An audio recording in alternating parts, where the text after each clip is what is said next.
Hey folks, Marty Nowicki from Impact Snap. I'm coming to you today from the Marriott Grand Vista in Orlando, Florida. This week is the PGA show, and I'm with Mark Sweeney, who's an old friend of mine, the founder of both Aimpoint Green Reading, which is like world renowned, and GameForge, which is a GameForge Golf, which is a statistical kind of breakdown of how to improve your game.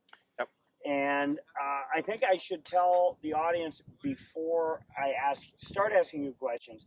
I used to be a streaky putter, probably a poor putter at best. I had rounds of golf where I had more putts than I had shots and still broke par. My speed control, I learned by having some experts come up to Turning Stone, Marius Filmalter. I learned from him that, you know what, my speed was pretty good. Dr. Craig Farnsworth showed me how to line my eyes up better, but I still wasn't making putts. And in 2011, I brought John Hobbins up from Manhattan. Right. We did a couple Aimpoint classes. That day I emailed you and I said, this stuff works. I've never putted like this before. And I emailed you saying, geez, could I get certified to be an Aimpoint instructor? So I took the class with John. I actually hosted John. John did a couple clinics up at Turning Stone. I had never seen an improvement in my putting. And I knew that the one missing piece in my own game was I did not know how to read a green. Can you give us a little background of how did this all come about? It came about because I was playing lots of golf as an amateur, and I couldn't make any putts either, right? Okay. And you can work on your fundamentals, you can work on your aim and your line and your speed, and be streaky, like you said, because there's days where your reads will be better and reads where they're not that good. And so you either putt well or you don't, but there's no consistency. So to be consistently good putter, you have to have good reads and good line and good speed. You can't just have 2 out of 3. And most people learn green reading just by experimentation and repetition, and even that's very streaky. So I went to my coach and I said, how do I get better green reading? And he said, just do it more, which to me, I was thinking, well, I think I was about 30 years old at the time, and I was playing golf maybe 4 or 5 days a week. But I was thinking, I don't have a lot of time to just do it more. You know what I mean? Like that doesn't work for us who don't play all the time. So anyway, I was watching the British Open, and for some strange reason, the thought crossed my mind, why can't we predict with a physics engine how much the ball breaks? Like, it shouldn't be that complicated, and why can't we apply that to golf? And your background is in technology, if I'm not mistaken. Yeah. Hewlett-Packard or Compaq computer. Yeah, the background in finance, but also systems development, database management, some software engineering. So I had enough of a background to be able to put together a fairly straightforward software program to figure that out. And then when we did that, it actually surprised me how well it actually worked. Like, I was thinking it would be okay, but it actually was pretty darn accurate. Like, it shocked me how accurate the computer could actually predict a break on a real golf range.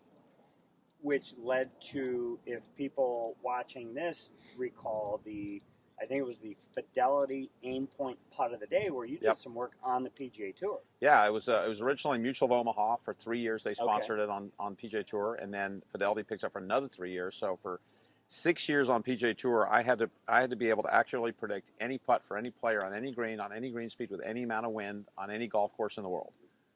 Right, and that's a pretty scary thought, right? And you wrote the code that basically created the system. I think, if I recall, you would do a simulation of a ball drop. Yeah, I have code for that also. Yeah, and then you started seeing patterns form. Yes. And after a few years, if I'm not mistaken, you said, geez, I think the average person, because of the patterns were forming, you could start predicting week in, week out, because of the PGA Tour, by and large, they have the same or similar green speeds very similar, most weeks. Yeah. So you saw these patterns forming, and what happened? Well, so when I see these patterns happening beneath the green that are not visible to the naked eye, if there's a pattern, that means it's predictable. So if we can learn the patterns, then we can learn to predict break better. And as a golfer, we should be able to putt better if we could recognize these patterns. So the initial Aimpoint was a little more complicated, where you'd kind of learn the patterns and learn how to work around the patterns. And then over the years, it simplified down to the express read, which is just feeling slope and having your fingers convert that into how much break to play. Right. Yeah. And I mean, to date, we've got 300 tour players plus or minus. At least 300 I'm aware of. At least 80 tour wins just with the express read in the last 5 years. And that's every tour in the world: LPGA, PGA Tour champions, European Tour, USGA events. And you worked personally with how many number ones in the world? 4 number ones that I've worked with, and then at some point I think 5 Masters winners. So it's something that at the highest level people are using and getting to know, because it's lasted the test of time, which is, it's not just a flash in the pan. It's people realizing this is a way to consistently get good reads and get a competitive advantage. And I think that's most evident, certainly with the juniors that I teach. I'm seeing more and more juniors that it's almost like if you're not using it, you're really behind the 8 ball. Oh yeah, if you're a young golfer and you're hoping to become a good green reader through pure experience, you're going to be way behind the ball, because the other young golfers are learning very, very quickly how to read greens well, and then they can develop their other skills, their putting and their speed skills and their line skills, and not be worried about is the read good or not. So you just remove that from the equation. The first young golfer that we actually taught Aimpoint Express to, I think, was 8 years old at the time, and now he's I think 12 or 13, and he's like a spectacular HAGA player. But his putting is amazing, because he learned green reading at a very young age, and now he can work on developing other things. And for the folks out there, I know firsthand the value of green reading, because I was a streaky putter, as you were. Yeah. And I consider myself one of the best putters there is. Not just because I believe that, because I can read it. Yeah. And I've always been able to kind of get the speed right. I can start it online. I see more and more balls going in, which now leads to Game Forge Golf, which I think was born about 1.5 years ago, if I'm not mistaken. Right. Yep. How has that? You're working with about 50 college teams, and tell the audience, I guess, if you had to break down statistically, because I hear quite a bit, and I ask my students this: well, if I could hit more fairways, my scores would go down. Right. What are the real stats? Well, the real stats are fairways is the least predictive stat for scoring. Fairways hit is actually the least predictive stat. The 2 most predictive stats are what we call in position, so it's greens and regulation inside 20 feet. Okay. So greens and regulation is a good stat, but it's really more what we call birdie opportunities, and those are greens that are hitting inside 20 feet where you have a better chance of making birdie. If you hit 14 greens and they're all 30, 40 feet away, you're not going to shoot under par, right? If you hit 14 greens and half of them are inside 20 feet, you're going to got a real good chance to go pretty low.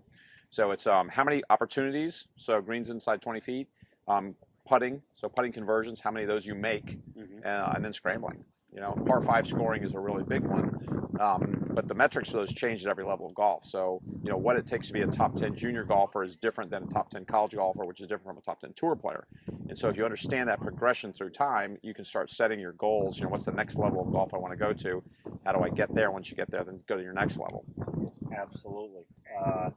Couldn't agree with that more. And biased, I've taken a number, we've known each other for 8 years, and having gone through some of the Game Forge, the statistical breakdowns, it's kind of amazing to me to see the rank and file of how important total putts is, chipping proximity to the hole, which then converts to percentage of up and downs. Yep. Proximity, that's one of the biggest gaps we see between college golf and pro golf is what we call P6, which is chipping proximity. How close, when you miss the green, how often you're inside 6 feet for your par save. That's a really important stat. It's not tracked anywhere that I'm aware of on PGA Tour or any other tours, but it's a very good indicator of what your scrambling should be.